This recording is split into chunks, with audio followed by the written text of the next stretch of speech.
যে গাজী নজরুল ইসলাম এমপিকে বহিষ্কার করেছেন জামাত। আমি মনে করি সর্বপ্রথম বহিষ্কার করা উচিত এই আমির হামজাকে। লোকজনের ডাকে আমির হারামজাদা। এ সব মিথ্যা কথা বলে, ঢাহা মিথ্যা কথা বলে এবং বিকৃতি স্বভাবের লোক। আপনি দেখেন, সে আগে বলল তার 14 গোষ্ঠী আওয়ামী লীগ অন্য কেউ নাই, আবার বলল যে আমার বংশে 21 বছর আমার বাবা চেয়ারম্যান ছিল, চাচা চেয়ারম্যান ছিল 21 বছর, ওনার দাদা ছিল 20 বছর। অথচ ডিবিসি যমুনা টিভি যাই দেখছে ওনার বংশে মেম্বারও নাই, চেয়ারম্যানও নাই, কোনোদিন হয় নাই। কত বড় মিথ্যা কথা। উনি জাহাঙ্গীরনগর বিশ্ববিদ্যালয়ে ভর্তি হয়েছে, সকালে উঠে দেয় মদ দিয়ে, কুলি করে, টিচারদের মারে। ওই জাহাঙ্গীরনগর বিশ্ববিদ্যালয় বলছে জীবনে সে আমরা সার্চ দিয়ে দেখছি কোনো সময় ফর্মই কিনে নেয়। সে বলল যে ঢাকা বিশ্ববিদ্যালয় মসজিদে আজান দেয় না, আওয়ামী লীগের সময় বললো একদিনও আজান মার যায় না। এরপর সবচাইতে ব্যাপার হচ্ছে যে এই যে বলল যে জান্নাত শুরু হবে যদি আল্লাহ দেয় সাতক্ষীরা থেকে, এই লোকটা আপনি দেখেন যে বড় করে ব্যানারে থাকে কোরআনের তাফসির, সেইখানে উনি কোথায় ভারতের নায়িকা রাশ্মিকা, তার চেহারা কেমন, তার উরু কেমন, তার নাভি কেমন, এরপর বাংলাদেশের পরিমণি, এরপর হচ্ছে যে কত খারাপ এই যে ব্যারিস্টার রুমিন ফারানা এবং আর একজন মহিলা এমপি যখনই হয়ে সংসদে গেল তাদের পেট বাইরেই থাকে, কি বাইরেই থাকে, এত বড় বিচ্ছিরি। উনার চোখ কি অন্য জায়গায় যায়? ওনার চোখ তো উঠেই ফেলানো উচিত। অথচ এই কথাগুলো বলে কোরআনের তাফসিরে বলে বা অন্য জায়গায়, এগুলো কি বলার মতো জিনিস? ওইখানে তো যারা ছেলেরা আসে ওখানেই তো তাদের বলৎকারে সুরসুরানি দেয়, এবং সেই লোক বলতেছে যে জান্নাত দিলে আল্লাহ তাআলা সাতক্ষীরা থেকে দেবে। মানে কি?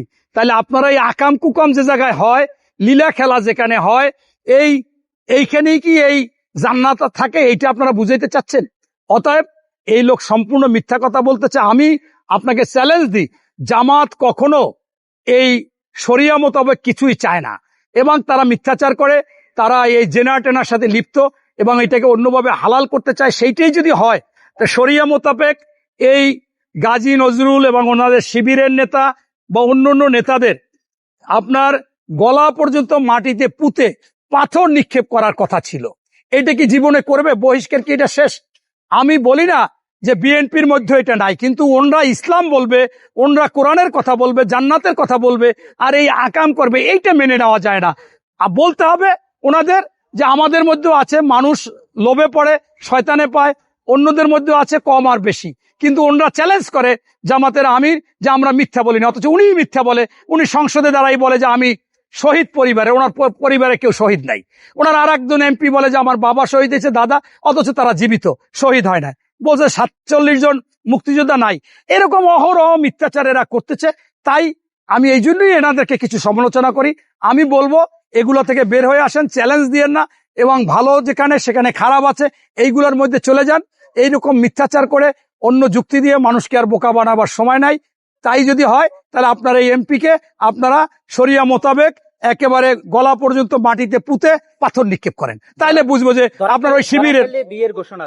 আর এই যে ধরা পড়লেই বিয়ের ঘোষণা, এই জন্য আপনারা একটা কাজ করেন, আপনাদের যারা কেন্দ্রীয় নেতা এবং এমপি তাদের একটা তালিকা দিয়ে দেন যে ওনার 1 বিয়া, ওনার 2 বিয়া, পরে যেন ধরা পড়লেই বুঝি না যে তৃতীয় বিয়া, দ্বিতীয় বিয়া। এটা হলে ভালো হবে। ধন্যবাদ।